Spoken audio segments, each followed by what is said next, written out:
Esse esmo aqui é divisa de quem, irmão, sabe? Está escrito, usa-me, né? É divisa de quem? Missões mundiais. E o tema? As nações clamam. Ele falou, eis-me aqui. Hoje, nós estamos aqui, as nações estão clamando, Ricardo de Albuquerque está clamando, e nós, o que estamos fazendo? É pessoal, irmão. Uma decisão ao lado de Cristo, para ser um missionário, para ser um obreiro de valor, é pessoal. Isaías, ele jamais imaginou que ele, durante 40 ou 50 anos de seu ministério, ele ia sofrer como ele sofreu. E o líder de Jesus Cristo hoje ele sofre. O pastor sofre em sua igreja. O missionário sofre no campo de missões. Irmão, não imaginam. E Isaías não pensava. Se Isaías pensasse o que ele ia passar, talvez tivesse recuado um pouco. Mas ele, quando Deus falou, a quem enviarei, Isaías? A quem há de ir por nós, Isaías?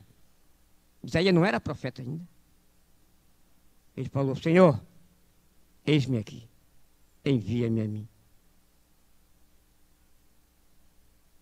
As nações clamam, irmão.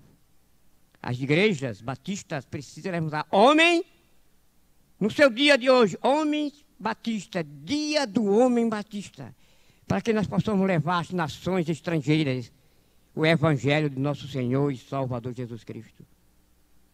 Pelo menos você não vai, mas você pode orar. Clame. Jeremias 33:3 fala, clama a mim e responder-te-ei e anunciar-te-ei coisas grandes e firmes que não sabe. Clame pelos nossos missionários que estão no campo de missões nacionais e missões mundiais. A Índia está aí, cheia de idolatria. 36 mil deuses. 1760 línguas e idiomas que fala a Índia. Orem para que Deus levante homens batistas que se entreguem a missões, neste dia de missões, nesse dia de homem batista. José foi um grande missionário ali no Egito. Uma missão diferente, uma missão de angariar mantimento, guardar mantimento para os 7 anos de fome. Deus, os tempos foram passando, não é? Os tempos foram passando e Deus foi levantando homens. Lá no Novo Testamento, levantou um grande homem, um homem que perseguia os cristãos, um homem que não podia falar, ouvir a palavra aqui, está falando de Jesus Cristo. E esse cristão, ele perseguiu, até que um dia, ele falou, olha, eu vou para Damasco com carta dos sacerdotes e vou pegar um tal de Ananias e vou encerrar ele na prisão ou talvez matá-lo. Quem foi que fez isso? Apóstolo Paulo. E no caminho de Damasco ele caiu do cavalo ou do camelo, não é? E Saulo, Saulo, por que me persegue? Jesus Cristo, cara a cara com Paulo. E a vida de Paulo foi transformada. Às vezes, uma pessoa aceita Cristo, irmão. Nós olhamos assim, nós conhecemos uma pessoa toda errada. Isso aí tem jeito, não. Isso aí, ó, não tem conserto. Aí eu volto lá para Jeremias 33:3. Clama a mim. Pede por ele. Clama por ele. Para que Deus possa levantar um homem de Deus como levantou muitos e levantou Paulo. O maior missionário de todos os tempos depois de Jesus Cristo. Ele levantou Paulo e Paulo pregou em todo o mundo habitado daquela época ao redor de Jerusalém. Esteve lá perto da Índia, lá perto da China, pregando o Evangelho, sofrendo e morrendo por ele. Ele morreu pelo Evangelho. A maioria dos apóstolos morreram pelo Evangelho. Aí eu pergunto para você, quantos batistas brasileiros? Quantos batistas brasileiros? Há 40 anos atrás, 50 anos atrás, 100 anos atrás, não morreram para que esse evangelho poderoso chegasse até os dias de hoje. Vocês conhecem a história de Salomão Gisborne? No Cantor Cristão tem vários e vários hinos dele. O judeu errante no Brasil, ele foi apedrejado, derrubaram ele várias vezes do cavalo e ele não cessou de anunciar só Jesus Cristo salva. E o que nós temos feito? Quantos cristãos foram queimados em fogueiras, em praças públicas, por amor ao Evangelho? Às vezes, irmão, parece que nós não conhecemos como foi que esse Evangelho chegou até nós.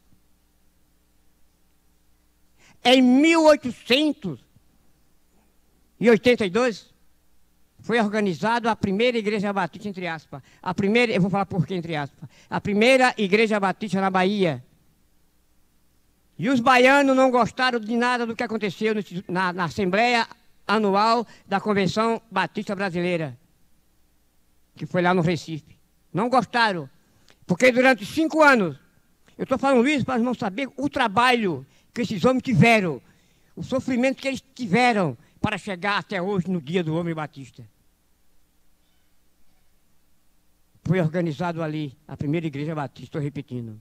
Mas durante 5 anos, os últimos 5 anos atrás, a Convenção Batista Brasileira montou uma equipe.